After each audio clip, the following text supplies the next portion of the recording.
بسم اللہ الرحمن الرحیم۔ آج ہم بات کریں گے ہیپاٹائٹس بی اور سی کے بارے میں۔ عام طور پر ان کو کالا یرکان کا بھی نام دیا گیا ہے۔ یہ ایک وائرل انفیکشن ہے جس کی وجہ سے جگر سوزش کا شکار ہو جاتا ہے، اور کئی مرتبہ اس کی وجہ سے جگر کو شدید نقصان بھی پہنچتا ہے۔ کالا یرکان کو ایک خطرناک مرض سمجھا جاتا ہے کیونکہ یہ انفیکشن بہت سے لوگوں کے لیے خاموش قاتل ثابت ہوتا ہے۔ ایک عام اندازے کے مطابق اس وقت پوری دنیا میں 296 ملین لوگ ہیپاٹائٹس بی کا شکار ہیں، جبکہ 58 ملین ہیپاٹائٹس سی کا شکار ہیں۔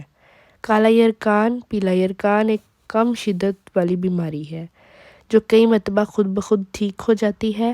پاکستان میں تقریباً 7 سے 9 ملین لوگ ہیپاٹائٹس بی کا شکار ہیں۔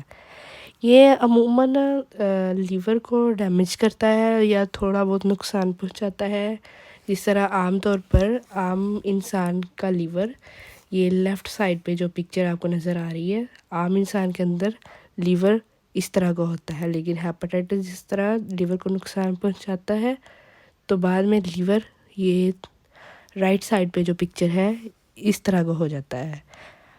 تو پاکستان میں تقریباً 7 سے 9 ملین لوگ ہیپاٹائٹس بی کا شکار ہیں، جو کہ کل آبادی کا 3 سے 5% حصہ بنتے ہیں، جبکہ 13 ملین لوگ ہیپاٹائٹس سی کا شکار ہیں۔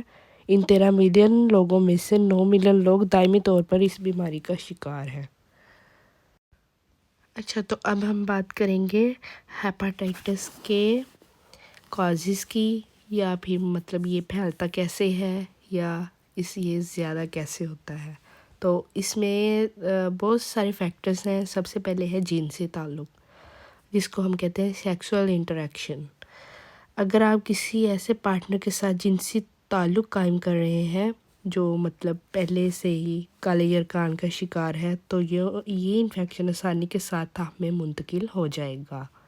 تاہم اگر آپ جنسی تعلق کے دوران پروٹیکشن استعمال نہیں کرتے تو پھر بھی اس انفیکشن کے منتقل ہونے کے خطرات بڑھ سکتے ہیں۔ دوسرا ہم بات کریں گے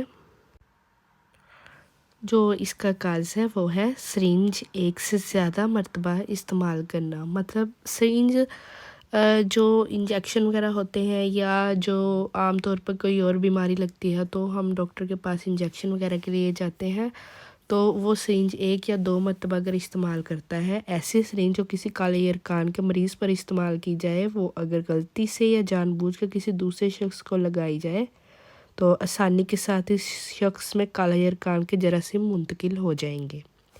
اس کے ساتھ ساتھ اگر کالے یرکان کا مریض کسی دوسرے شخص کو اپنے خون منتقل کرے تو پھر بھی خون حاصل کرنے والے شخص کو کالا یرکان ہونا زیادہ ممکن ہے۔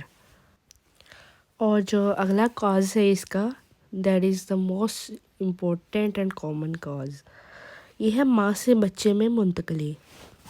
ایسی خواتین جو حاملہ ہوں اور کالا یرکان کا شکار ہو جائے تو اس بات کے خطرات بڑھ جاتے ہیں کہ یہ بیماری بچے میں بھی منتقل ہو جائے۔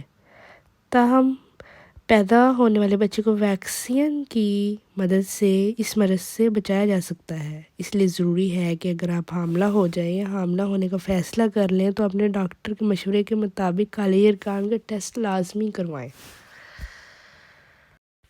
اچھا، تو اب ہم بات کریں گے اس کی علامات کے بارے میں۔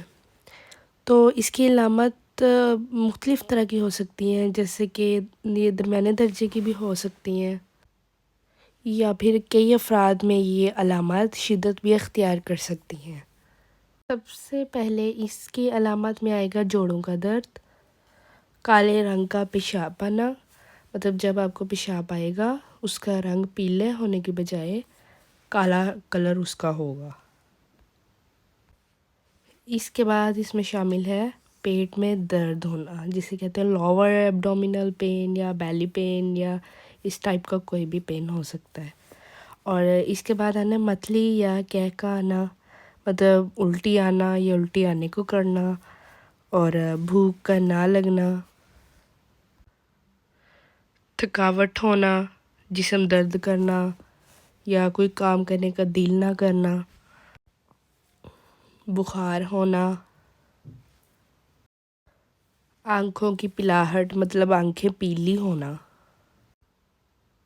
جلد کی الرجی یا خارش ہونا، مطلب اس میں اس کے علاوہ کی اور بھی فیکٹرز آ سکتے ہیں، جیسے کہ پخانے کا رنگ کالا ہونا، وزن میں کمی، بلا وجہ مطلب وزن کم ہونا، ٹانگوں میں سوزش، کنفیوژن سے فیل ہونا، مطلب کسی بات کو سمجھ نہیں پانا، اور معمولی چوٹ لگنے کی وجہ سے خون کا زیادہ بہاؤ ہونا. تو یہ ساری چیزیں ہیپاٹائٹس کی سمٹمز میں انکلوڈ ہوتی ہیں. اب ہم بات کرتے ہیں اس کے ٹریٹمنٹ کے بارے میں. ٹریٹمنٹ میں سب سے پہلے مطلب کہ ہمیں میڈیکل طور پہ ٹریٹمنٹ کرانا چاہیے. Different types of treatment are available nowadays. Then اس کے بعد اگر ہم کچھ لوگ میڈیکلی ٹریٹمنٹ افورڈ نہیں کر سکتے تو پھر کچھ ہربز ایسی ہوتی ہیں جو ہم یوز کر سکتے ہیں ایز اے ٹریٹمنٹ، یا کچھ ایسی چیزیں ٹوٹکے وغیرہ ہوتے ہیں جو ہم مطلب ٹیپس ایسی ہوتی ہیں جو ہم یوز کر سکتے ہیں. ان میں سب سے پہلے آتا ہے ایک ہرب ہوتی ہے اونٹ کٹارا کے نام سے، اونٹ کٹارا. تو وہ کالا یرکان کی علامت کی شدت کو کم کرنے کے لیے سب سے بہترین گھریلو علاج اونٹ کٹارا کا استعمال ہے. اونٹ کٹارا ایک جڑی بوٹی ہے جو مختلف ادویات میں استعمال ہوتی ہے. یہ ادویات جگر کو بہتر بنانے کے لیے نہایت مفید ثابت ہوتے ہیں. باقی اگر ہم سرنج وغیرہ کا مطلب بات کریں تو ایسی سرنجیں جو کسی کالے یرکان کے مریض پر استعمال کی جائیں، وہ غلطی سے یا جان بوجھ کر لگائی جائیں تو ان سے ہمیں پرہیز کرنا چاہیے. تو مطلب اچھے ڈاکٹر کے پاس جائیں، انہیں کہیں کہ ہماری سرنج وغیرہ مطلب اچھی ہونی چاہیے، نیو ہونی چاہیے، مطلب یوزڈ ہوئی نہ ہو. تو آلات وغیرہ جو بھی ہو، مطلب آپریشن وغیرہ اگر ہمیں کسی چیز کا آپریٹ ہوا ہے تو ان میں بھی آلات دوبارہ استعمال نہ ہوئے، مطلب فریش آلات ہوں، اور استعمال شدہ سرنج کو تلفی کو یقینی بنایا جائے تاکہ یہ دوبارہ استعمال نہ کی جائے. اس کے ساتھ ساتھ ناک اور کان جب ہم چھدوانے جاتے ہیں تو ناک اور کان ایسی جگہ سے مطلب نہ چھدوائیں جو آلات بار بار استعمال کریں. حمام پر آلودہ بلیڈ سے لگنے والے کٹ سے بھی اس مرض کے خطرات بڑھ جاتے ہیں، اس لیے حجامت کرواتے وقت ہر صورت میں نیا بلیڈ استعمال کریں. چھوٹے بچوں کو ختنہ کرتے وقت بھی یہ وائرس منتقل ہو سکتا ہے. تو آلات وغیرہ فریش استعمال کریں، اس لیے یہ بھی ضروری ہے کہ ختنے کے لیے ہر بار نیا بلیڈ استعمال کیا جائے. اور اس کے ساتھ ساتھ متوازن غذا کا استعمال کیا جائے. اس مرض کے لاحق ہونے کی صورت میں بھوک نہیں لگتی اور وزن تیزی سے کم ہونا شروع ہو جاتا ہے. اس لیے یہ مرض لاحق ہونے کی صورت میں ایسی غذاؤں کا استعمال ضروری ہے جس کی وجہ سے جگر کو نقصان نہ پہنچے اور وزن بھی برقرار رہے. اس لیے کوشش کریں کہ اپنی خوراک میں زیادہ سے زیادہ پھل اور سبزیاں استعمال کریں. پھل اور سبزیاں ویسے بھی اور بھی مختلف بیماریوں کا بہترین علاج ہے اور مختلف بیماریوں سے ہمیں بچاتی ہیں. ایسی چیزیں بھی شامل کریں جن میں فیٹ کم مقدار میں پایا جاتا ہو. مچھلی، انڈے کی سفیدی اور لوبیا کو باقاعدگی سے استعمال کریں اور خشک میوہ جات کا استعمال کو یقینی بنائیں. کالے یرکان کی علامت ظاہر ہونے کی صورت میں فوری طور پر ہم ٹیسٹ کروائیں اور کسی ماہر امراض سے رابطہ کریں. کالے